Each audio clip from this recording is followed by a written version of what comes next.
Hi, this is Paul Carhart, and you're watching The Creative Underground.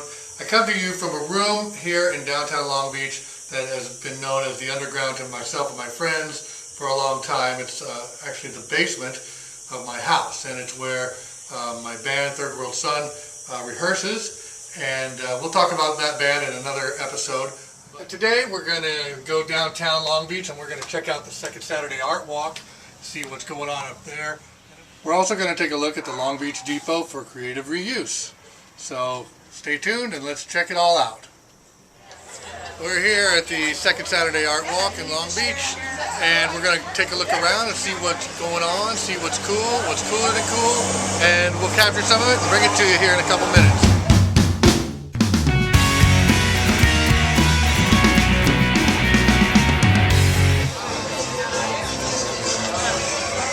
Okay, I'm here with Toph. Toph, tell me your full name. Toph Yarrow. Okay, Long and Beach.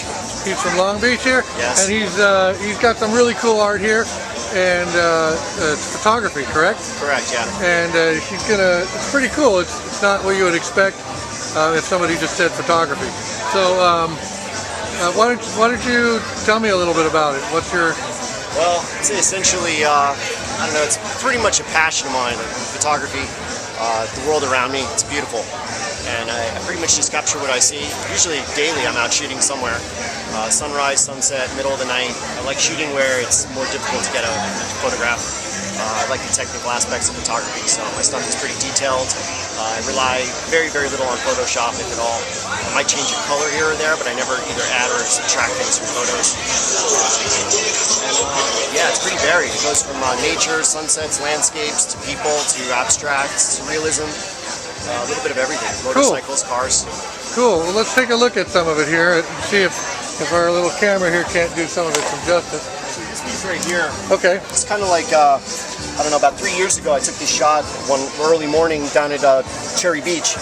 And there was just something about the composition, and I got lucky where the birds just happened to fly off of here at this particular moment. I got one shot of this. That's a once-in-a-lifetime grab. It was kind of about, when I got home and looked at this, I finally said to myself, well, maybe I actually could do this more, like pursue this more as more than just a hobby. Oh, so this is the origin story right here. Pretty much, yeah. I was already shooting professionally for magazines for a lot of years, about 10 years. Motorcycles and cars, travel magazines, cruises, stuff like that. So I got to shoot all over the country, a few different other countries. But I didn't consider myself an artist per se. I was on a salary, working for a bunch of different publications. Right. So this photo here kind of inspired me to try to shoot more and better. Cool. This one. Let's look at one more here, or maybe two more. This one's I like that one. Yeah.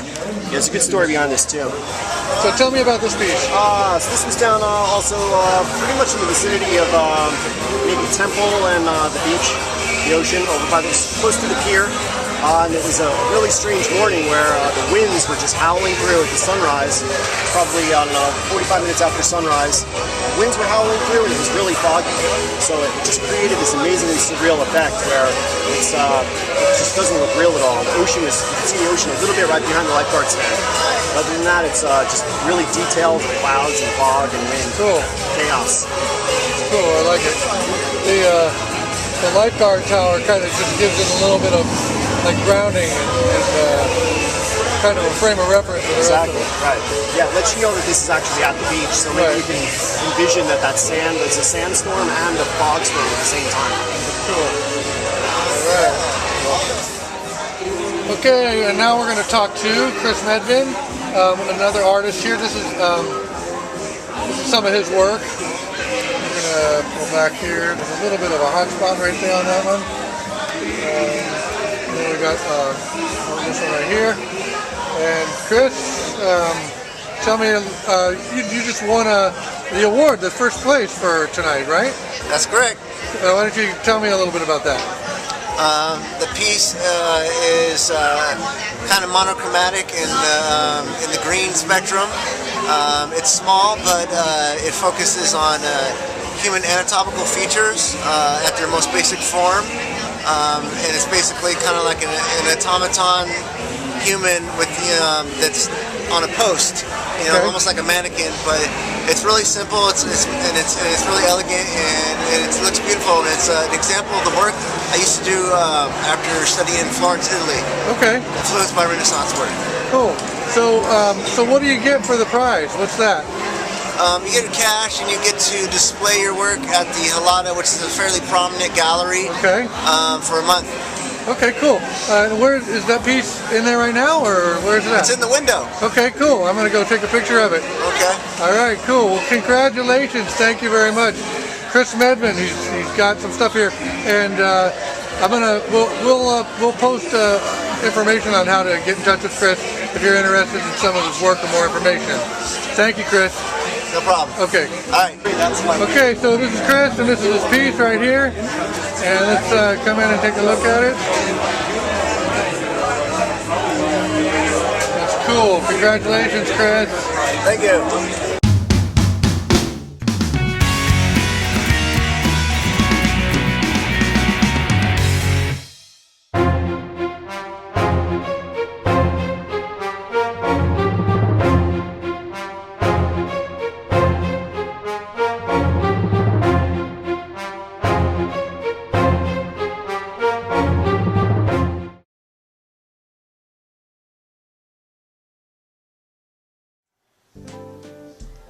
Hi, this is Melody, and I'm going to share about my favorite book called A Dog's Way Home.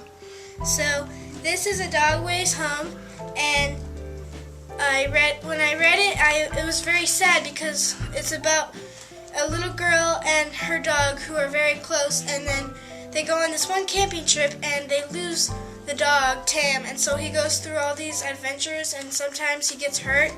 In fact, a couple of times he got hunted by a hunter, and he got shot, but he was still alive and he survived. And then finally at the end it made me cry because they found each other and they loved each other so much. So this is my favorite book that I had read. A Dog's Way Home by Bobby Pyron.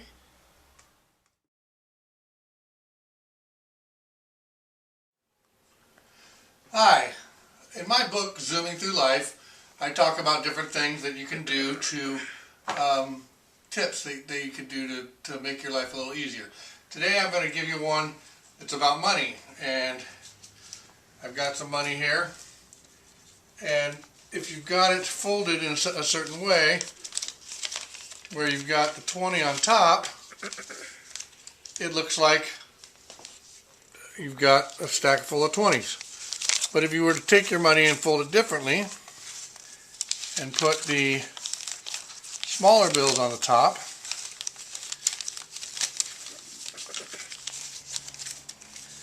now it looks like a stack of ones. It's a lot less enticing for thieves.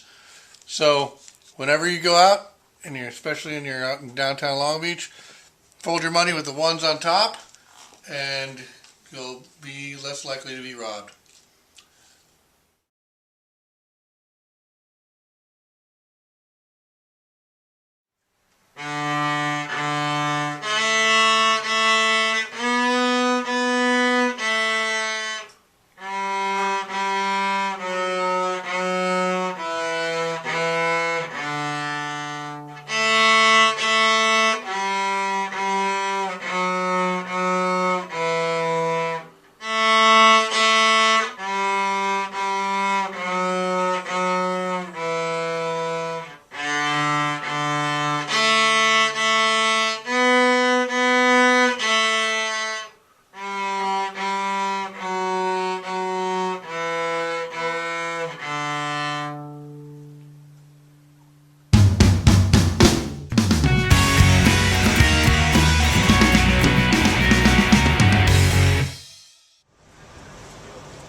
Okay, here we are at the Long Beach Depot for Creative Reuse, and this is Lisa. Hi, Lisa. Hi, Paul. How are you? Good, and we're coming into this treasure box, essentially, a life-size treasure box of all kinds of stuff that's, well, I'll let you explain it. Well, thank you so much for coming in today and checking us out. And of course, a lot of people call this a creative reuse shop. And it's a magical shop because it's a place where all those things that don't quite make it to the Goodwill thrift stores but too good for the trash end up. So one of the things that is part of our mission is we try to infuse environmental education plus art equals creative reuse and upcycling. But also we like to promote and inspire unity in the community through creative reuse and upcycling. So one of the things that when you come into the shop, you'll find that we have this great bulletin board full of all kinds of business cards and different flyers and magazines that are free. And we encourage the community to just share, and especially share information about, hey, I need a printer, or I need a banner maker, or I need somebody to help me with my website or something. So we encourage business people to put their business cards here, but also you can take them, you can leave, and just, you know, connect, and also to build Long Beach in itself, where you can save on gas by just shopping local and supporting the local businesses. And so we all about cross-promoting. And so for instance, like when people come in here and they don't see something that they want or they need or whatever, and so what we do is we'll just cross-promote, say for instance, Lion Art Supply around the corner. Because lots of times what we carry is materials versus supplies. And so people will need glue or scissors and so forth. And Lion Art Supply around the corner carries those items. So we will cross-promote and tell them to go around the corner. So that's how that happens. But as you come through the shop, you will find that we get a lot of donations from individuals. We even get things from the Port of Long Beach to even the city itself. We get stuff from companies. We get stuff from estates, and just about anybody that has stuff, and all of us have stuff. That drawer full of stuff that, oh, I can use this later on, and it just stays there until one day you go, hey, where's that box of nails? And so anyways, but this is the place where a lot of that kind of stuff comes from. So like for instance, this bin of a lot of different markers. And instead of having to buy a whole package of markers, you can come in and maybe you only need orange markers or just yellow. So you can come in here and at low cost, you can get one instead of having to buy a whole package. Because one of the things that we do is we try to promote the fact that you should only buy what you need. Don't buy in bulk, because you're not really saving money, because what happens is that you end up having all this excess stuff in your home. So if you can come in here and just get maybe, maybe a few crayons. Maybe you only need orange crayons today. Then you can go and just get orange crayons. Great. So another thing that a lot of the guys see, you'll notice that we have a lot of nails and nuts and bolts and stuff. So a lot of times the guys will come in here, and instead of having to buy a package of nails, you can buy just that one screw or one nail that you need just to finish this project that you're doing. And why not for 2 cents instead of having to spend $1.99 or even $3 for a package of nails that you might not need. I'll have to remember that. So yeah, and so we have, from wine corks to brand new items that we get, like these are kind of popular. It's called Seven Gypsies. It's a brand for scrapbooking. So that's a very popular brand. So we get new items, but also the scraps and items that people just go, whoa, I never would have thought that I needed a wine cork to take care of a stopper or something. So we get things like that. And we try to encourage people to think of the right side of their brain, that normally they might come in and say, I need this particular type of string. And then I'll tell them, well, okay, so what are you going to use it for? So sometimes we'll direct them to maybe they can use embroidery floss instead. And for 25 cents versus a whole roll of rope or string that they thought they might have needed, they can just take care of whatever they were going to do with just embroidery floss. And also they might say, oh, well, I only need a little bit of thread. I don't need the whole thing. So we have bits of thread here that it was gently used. So we have that. Or we've had people that come in and they lost a button, and here's a whole treasure box of buttons. So this is a lot of fun. And they can just buy one button versus having to buy a whole package of them. So we get office people that sometimes they just are on the run, and then this is a popular bin, and they need a binder clip. Or you have potato chips and you want to just those work for that, and you don't have to buy a whole package. You can just buy one. And then we get glasses. We get damaged glasses, or we get some kind of fun pieces of glasses where the artist will actually picture something like, I'll just take one of these pieces of glass. So picture, this is one of the things that the artist will do. They'll take the glass out, and then they'll drill a hole through here, and then they'll paint on this, and now it's become a nice centerpiece for a piece of jewelry. So this is something that they do with the glasses. Also, people that have glasses, maybe they need just this little piece, or they know how to fix glasses, and Or so a screw or something from it. exactly. Yeah. So that's what they'll do with those. I've lost a screw before.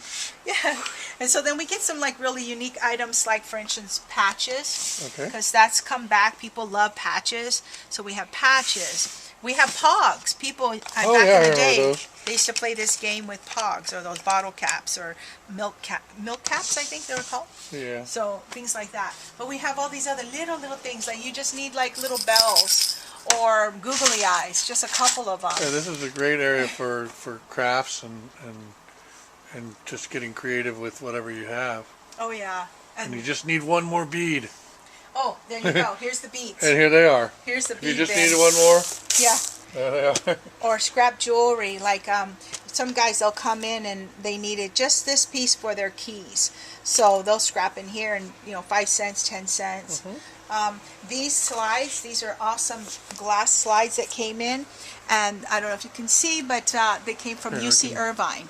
Put one up here and I bet we can see it. I don't know if is it sideways, or is it kind of There we go. It's like a person or something. Got a glare behind it. Yeah, and they're from UC Irvine. So one of the things that we tell people is that imagine all these items as not what they were, but as materials for something else. Right. So that they can use it or reuse it or upcycle it into something else that's really fantastic. And these slides, actually, if you Google image just slides or reuse of slides, you're going to see fantastic pictures of what artists and people are making with just these kind of slides. They're making lampshades. They're making window coverings, almost like glass mosaic type of window coverings, because when the light shines through, it's so fantastic. You get these an image pictures. or something. It's so cool, yeah. Cool. And then right here we get like, we do have some of our artists, supporting artists, and so some of their items are on display for purchase, and we like to support our artists because they're the ones that go out to the different events for us and represent us. So in return, we display some of their items, and like these cards and some of the finger crochet. I don't know if you ever met Michaela Salatino, but she has her upcycled line of items, and so she's pretty fantastic. So she'll make things out of stuff. For instance, like here's a pair of jeans, okay, and she sews them together, the scraps, and she has the Velcro in it. And now, because of yoga being such a big exercise, I guess it's not a sport or exercise, It's but kind of a sport. It's an activity, yeah. Yeah, and yoga, so this is a yoga mat carrier. So you can put Okay. your yoga mat in there, and it's upcycled, and it's, reusing a pair of Yeah. jeans. So she creates these, and so these are quite, I think if I was popular. doing yoga, it would be a sport. okay, It would sport, feel like yeah. a sport. For me too as well. But she's also fantastic in doing finger crocheting. Oh, wow. So instead of having to do, with the needle and everything else, you can finger crochet and you can create these hand warmers. I might have to So get that's her something- information from you and have her on the show sometime. Yes, definitely.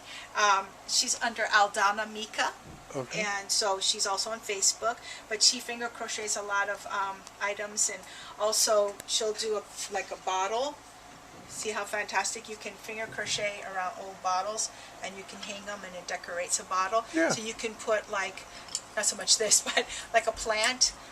So that's kind of like something that she does as well. And then her sister, which is Anna, which is also Mary Blue's art, she does with her art, she makes these beautiful cards. And this is her art, and it's totally, restore, recycle, rethink, and it's made from banana plants. And this is her art that she has on the cards. All right. So this is really kind of cute stuff too. Then we have another artist, and this is Jody, and she goes under Ruby Jean. And actually these are bookmarks, and in the record stores, these are those CD separator cards. Okay. So she'll clean them up, she cuts them, and then she collages on them, and now they're a bookmark. Oh, wow. So this is pretty fun. These are really popular as well. And then she'll also make her own cards. She'll take a So CD these artists case. actually kind of kind of are an example of what people can do with the stuff that's in here. Exactly. And they get inspired when they come in here because they go, wow, I could do this. And it's like this, this, you recognize this. This is a CD case, but you can make it into a 3D art and then, make it customized and give it as a gift. You can add maybe a magnet and it could be on there. And that's kind of fun. Also, one of the fun things that you'll find is puzzle pieces. And these are those tongue depressor kind of sticks. And you can make your own picture frame. And then you decorate it with random puzzle pieces. And then this here, right here, that Jody also did, Ruby Jean, is one of the things that people are really having a fantastic time in playing with is toilet paper rolls. Okay. Because this is a gift card holder, and it's made with toilet paper rolls. See, it's just flattened out, and then she has a special hole punch, and then she decorates it, and now it's a gift card holder. So this is one of her pieces. And then also for the kids, and a lot of times the teachers are doing this, is with toilet paper rolls as well. It's a nice little project. And this is flattened toilet paper roll, and then you cut it in slices, and then it makes this leaf design, and then you got a little flower. So it's kind of a fun thing to do with toilet paper rolls. And when you Google image that, also on Pinterest, and if you look on the internet and just say creative reuse or upcycling of toilet paper rolls, there's thousands of ideas on what you can do with toilet paper rolls and paper towel rolls. So it's a lot of fun.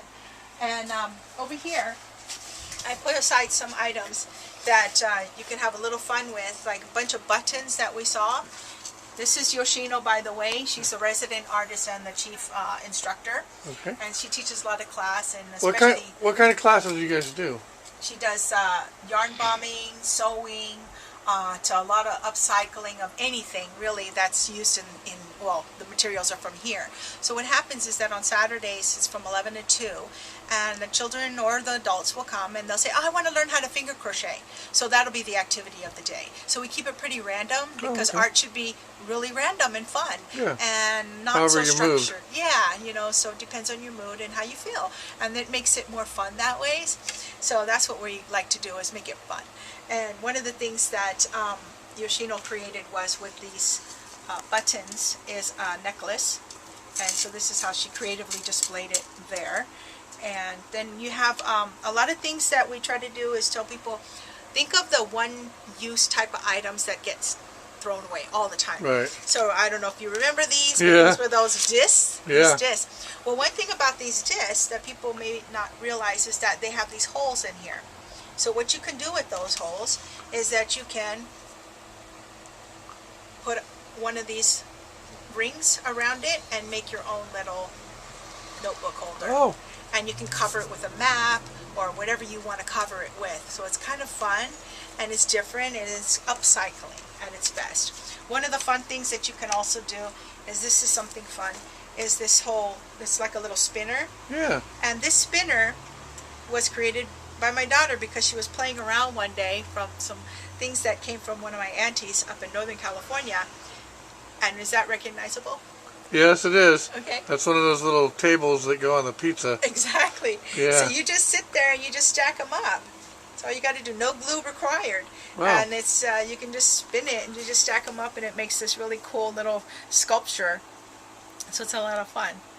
So that's one of the fun things that we show the kids. They go, wow, I didn't know that. And it's stuff that they have at home already. Right. So it makes it like really there's a connection because they identify it with stuff they already seen at home.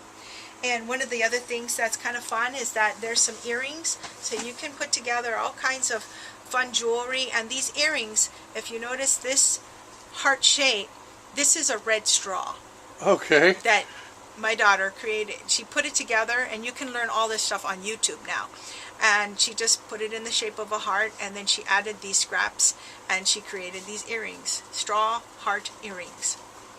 So you can make things out of stuff that already exists. So one of the fun things that people do with, they throw away a lot of CDs, scrap CDs, but my daughter with her dad, and this is not going to work too well because it's been used quite a bit, is they created a CD yo-yo.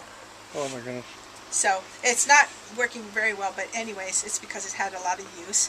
But that's the CD yo-yo, and it does work, or it did work before, but this is just kind of a general idea of what you can do with stuff is just create new stuff with it. And this is another example of upcycling. Right. Instead of recycling, it's upcycling. So we actually, a number of years ago, my daughter sent a couple of these to the president's daughters. And so Sasha and Malia, the Obamas, have their own CD yo-yos. All right. And that's why we got a thank you card from the President, Mrs. Obama, way back in 2010, I believe, or 2009, I believe. So that was something that we received there. This is a bin of craziness right here, and I'm going to pull it so you can see it closer. This is stamps. Oh my goodness. And this used to be a huge bin of these stamps. And it came from an estate. Somebody, I guess, throughout the years collected these stamps. And it goes far back to like early 1930s or 40s. And he just must have collected them all his life. And so we ended up with a box of these. And of course, vases. Here's another example of button art. You can have so much fun with an old frame. And you can just fill it with all kinds of random buttons and just decorate it up really cool like that. Yeah. And then we get little wood pieces, sticks, of course, all kinds of more random stuff. We get flowers. We get a lot of silk flowers, and a lot of times, like for instance now with the Day of the Dead, people like to decorate the altars with these kind of flowers. Okay. Here's some more sample pieces, wood samples, which are pretty fun. One artist, actually, I'll share with you, he bought about $4 worth of these kind of, they were longer pieces. $4. He put together a piece, and he sold it for $700. He was so happy with us. So we're like his first place that he comes to when he wants to get materials for his projects. Oh, here's a skeleton. Regifted bags. Oh, a skeleton made out of milk cartons. I gotta back up. I gotta get this guy. Go ahead. So here's the top of him. Unfortunately, TV is a horizontal format, so I have to pan down. But I've got him all the way down to his tippy toes, right there. That's and you cool. can find out how to make those also on the internet. Okay. Milk jug skeleton. All right. Well, thank you again for your time. We'll post some information at the end of this on how to get in touch and your address and all that stuff.